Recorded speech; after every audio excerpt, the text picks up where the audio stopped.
Assalamualaikum warahmatullahi wabarakatuh. Perkenalkan, nama saya Nurma. Saya mahasiswi Magister Pendidikan Islam Anak Usia Dini UIN Sunan Kalijaga, Yogyakarta.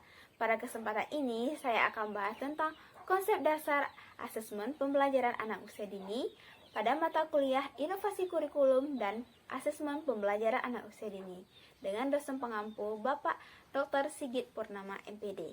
Nah, untuk teman-teman yang penasaran, mari simak video selengkapnya. Baiklah, teman-teman semuanya, di sini saya akan menjelaskan tentang konsep dasar asesmen pembelajaran anak usia dini. Tujuan pembelajarannya agar dapat memahami pengertian asesmen dan prinsip-prinsip asesmen, kemudian dapat memahami komponen dan tujuan asesmen, prinsip-prinsip pembelajaran anak usia dini, proses penilaian anak usia dini, serta manfaat asesmen pada pembelajaran anak usia dini. Untuk memahami lebih lanjut tentang asesmen, mari kita pahami dulu apa sih pengertian dari asesmen. Asesmen berasal dari istilah bahasa Inggris, yaitu assessment. Namun, istilah asesmen sudah ditetapkan menjadi istilah dalam bahasa Indonesia, yaitu asesmen.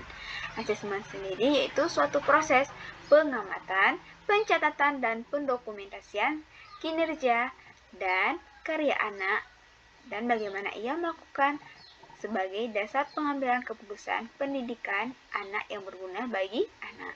Nah, dalam kaitannya dengan pendidikan anak usia dini ini, penilaian merupakan prosedur sistematis yang digunakan untuk mendapatkan informasi tentang kinerja atau kemajuan berbagai aspek perkembangan yang dapat dicapai anak setelah mengikuti kegiatan pembiasaan dalam jangka waktu tertentu.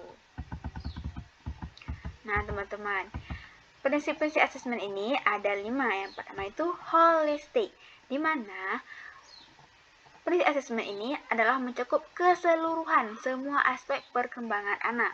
Kemudian itu ada otentik, di mana prinsip asesmen ini merujuk pada kesesungguhnya, yang sesungguhnya kealamian yang kemampuan yang dilihat adalah kemampuan anak yang sesungguhnya, kemampuan alamiah pada diri anak.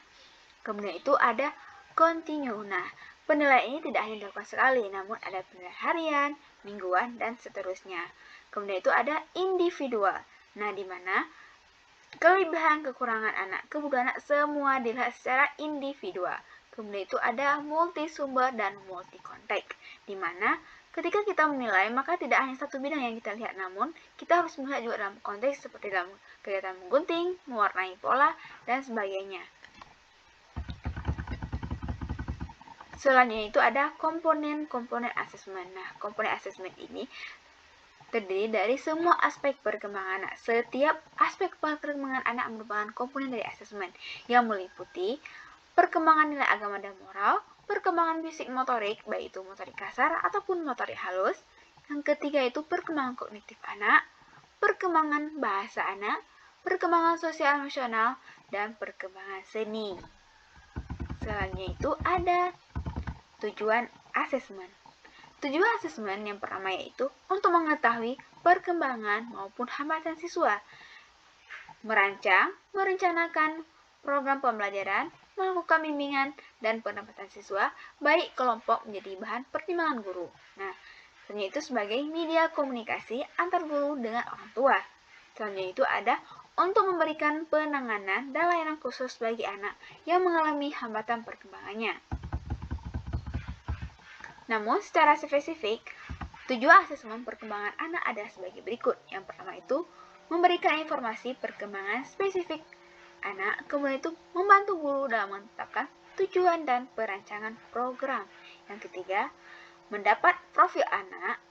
Yang keempat, bermanfaat untuk diagnosa kebutuhan anak khusus untuk mendiagnosa kebutuhan anak berkebutuhan khusus sehingga dapat dibuat program pendidikan individual dan layanan untuk keluarga. Nah, terakhir itu ada evaluasi keberhasilan program. Nah, itulah tujuan dari asesmen.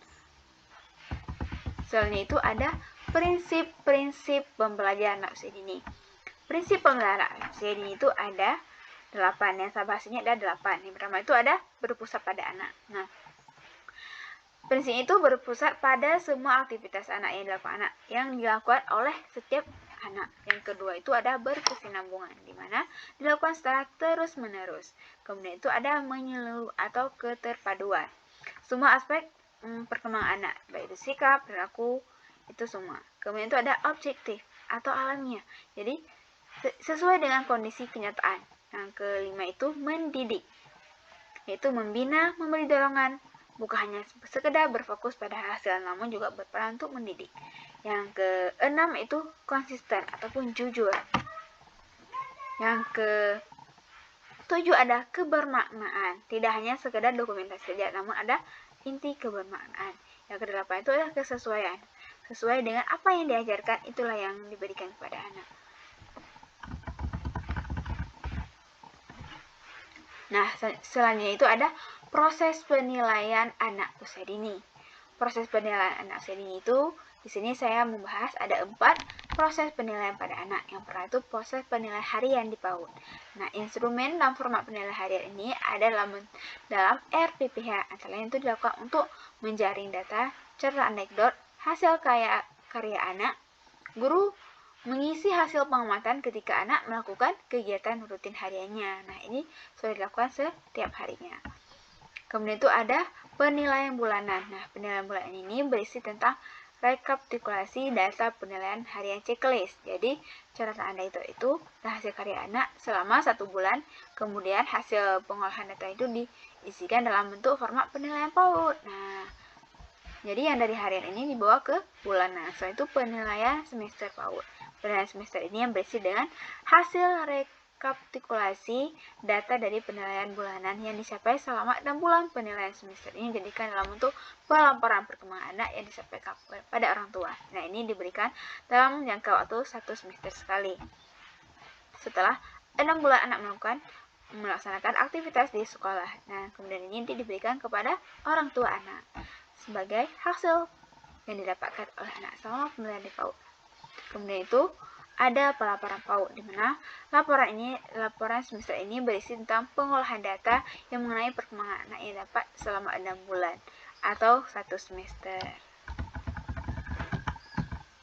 Nah, apa sih manfaat dari asesmen pada pembelajaran anak usia dini? Nah, manfaat asesmen pada pembelajaran anak usia dini itu pada pendidikan anak usia dini yaitu untuk mendukung anak dalam belajar. Kemudian itu untuk mengidentifikasi perkembangan anak. Misalnya, apakah anak berkembang secara normal atau memiliki kebutuhan khusus. Ketiga itu mengevaluasi program serta memonitor kebutuhan anak. Yang keempat itu sebagai wujud tanggung jawab. Dan yang kelima, sebuah asesmen ini bermanfaat untuk menentukan sukses tidaknya suatu program yang diberikan. Terima kasih untuk semuanya yang sudah mendengarkan. Semoga bermanfaat. Demikianlah yang dapat saya sampaikan. Assalamualaikum warahmatullahi wabarakatuh.